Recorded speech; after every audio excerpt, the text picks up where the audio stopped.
Hello, welcome to Karma on Deck. I'm Karma. This is your Leo reading for the week of, April 5th already.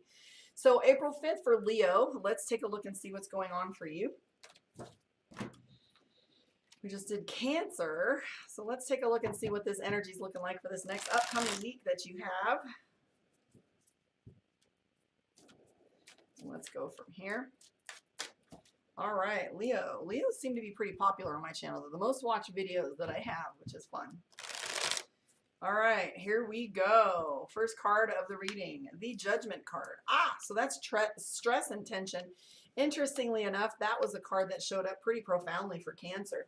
So we have the Judgment card and the Star card, the Strength, the Queen of Coins, and the Hierophant. 4 out of those 5 cards in the back row of your reading are major. And so what that means, the difference between major and minor cards are the cards that have to do with more energy, a little bit more of an oomph, a little bit more of an impact. So the very beginning of your reading is some very heavy stress or pressure.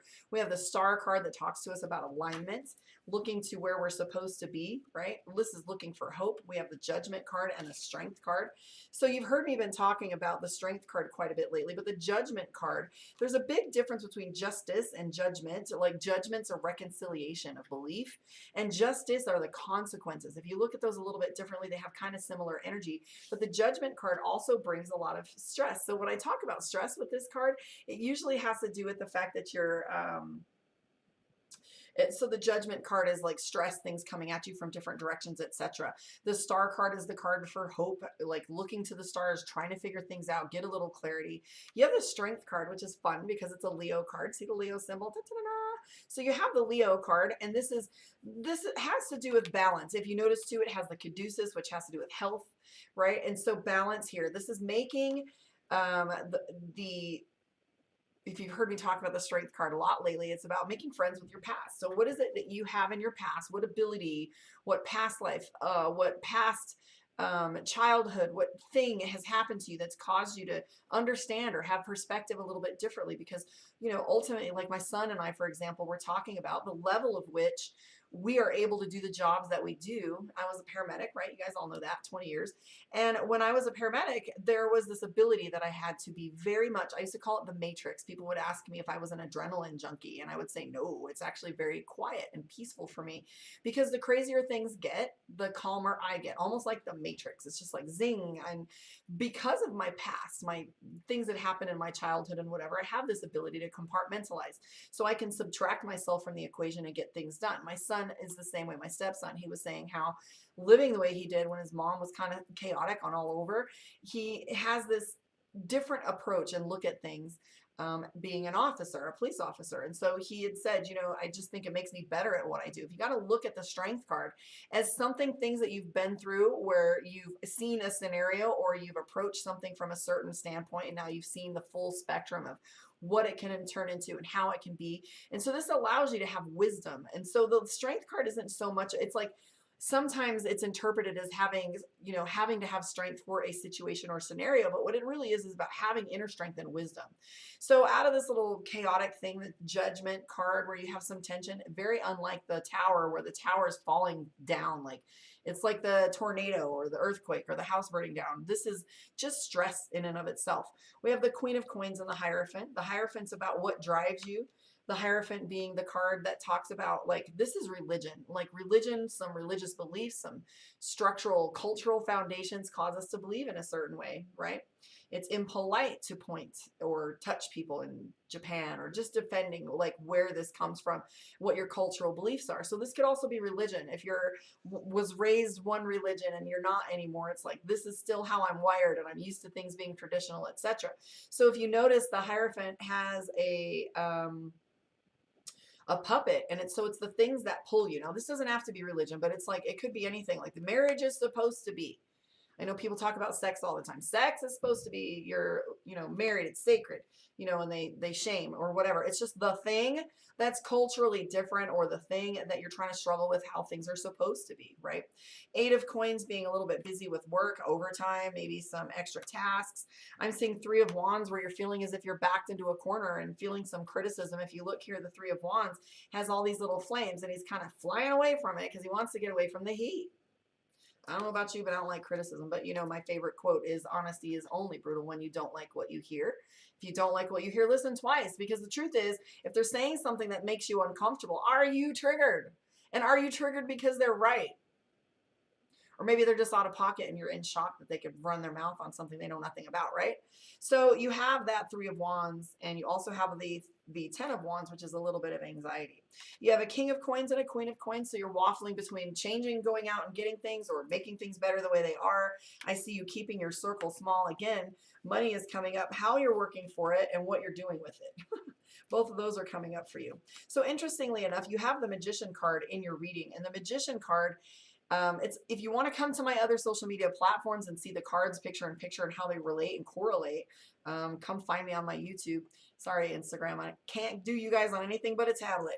So anyway, if you look here, the Magician card is go time. So the Magician has to do with beginning, starting something, coming from your expertise, your knowledge base, your ability to do things. I'm also seeing the Four of Cups and the Five of Cups. You have very dichotomous energy. I just made up a word, I think. So you have the Three of Cups and the Four of Cups, and both of which relate to different kinds of interaction socially. The Three of Cups, keeping your circle small, also has to do with celebration and fun, and the Four of Cups means being more social-ish, right? So the Wheel of Fortune is in play, and how we play with that, I use the word play too much apparently. So the Wheel of Fortune is our card for timing, divine timing, fate, alignment. That it means that even though things are stressful, things are moving for you. And so the Wheel of Fortune has to do with fate and divine timing. So if you can hold your breath a little bit longer, breathe, it's going to get through quicker than you expect. Just same thing was going on with Cancer. They got a note that from the cards saying that they were going to have an ease of operation. Things are going to get a little easier. I'm going to shuffle these cards for your moon reading for through Mystic Dreamer. Book your one-on-one, karmaondeck.com. If you want to jump in on the Tarot 101 class, I'd recommend you do that soon. I'm staggering them every couple weeks so that we have groups that are able to jump in on a time that they want to do. So let's pull these cards for you from Mystic Dreamer. Strength card, King of Swords, Nine of Cups, Overwhelm, feeling betrayed. Okay, so here's what's interesting about this, okay? So you have the Ten of Swords, and the Ten of Swords is our card for feeling as if someone stabbed you in the back or someone's not pulling their weight. This is somebody saying, I'm going to help you put this wedding on. And you show up and nobody shows up. So you're helping the caterers and you're helping the decorators and you're taking the photographer around. And it's like, okay, I didn't get what I wanted out of this, or I signed up for bit off more than I could chew and I didn't get the support I wanted. This also means betrayal, literally stabbed in the back.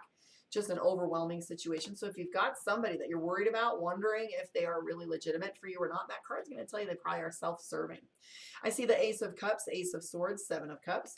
The Nine of Cups is about overwhelm. Again, feeling like too many emotional things are coming at you at once, so you don't know which one to focus on. I'm also seeing the Knight of Cups. It tells me you're a little bit emotional and defensive side by side. And then you have the Seven of Cups, which is overwhelm. So with these cards in play, the Ace of Swords and the Ace of Cups, okay, so you have some decisions that you need to make. Ace of Cups being love, Ace of Swords being decisions. How do I make decisions that encompass both love and accommodate the thing that I want? And so with these cards in play, it's this very overwhelming, emotional, you're feeling more responsive than you had before. You've got your weapons out with the Seven of Wands, so you're defensive. Ace of Swords as well, new beginnings all around. Eight of Cups, walking away from some things, but Six of Wands is the thing that's most interesting to me about this spread because it comes in as a surprise at the end. And the Six of Wands references money coming your way. So I don't know if you're selling a car, expecting a tax return, or seeing money, but it's just a chunk of money. It doesn't come as like income. So what is it you're walking away from, guys? We have this Eight of Cups, which means there is the fat lady saying she's got her violin, the song is over, she's walking away. So what is it that you feel betrayed about? Because look here, this is the Seven of Cups, which is overwhelm. Too many things to work on at once. And you're feeling a little dramatic about it. Emotional, emotional, emotional. The Strength card, again, the Strength card showed up for you, Leo. So this is your correlation card between the two readings, your general and your moon reading. So this is about taking back your power. I actually might go in and screw with the titles here and change your title to Take Back Your Power. Now, this is your last card I'm going to pull for you for your meditation and your message from the divine. That's the divination of the ancients. Here we go. Wheel of Fortune. Now, remember, in your general spread, it was talking about fate and timing. So there is some divine timing in play for you right now. So what I would recommend is that you hold on, keep your hands and feet inside the ride at all times, and let it ride itself out. Okay? Don't push things. Don't play with them. Just really just ride this one, because and you can even see the little fool guy on top of the wheel. It's like time to spin. Okay, so just roll with it, guys. I want to thank you for hanging out with me. I will catch you on the flip side. Love and light, and I always say love is the answer to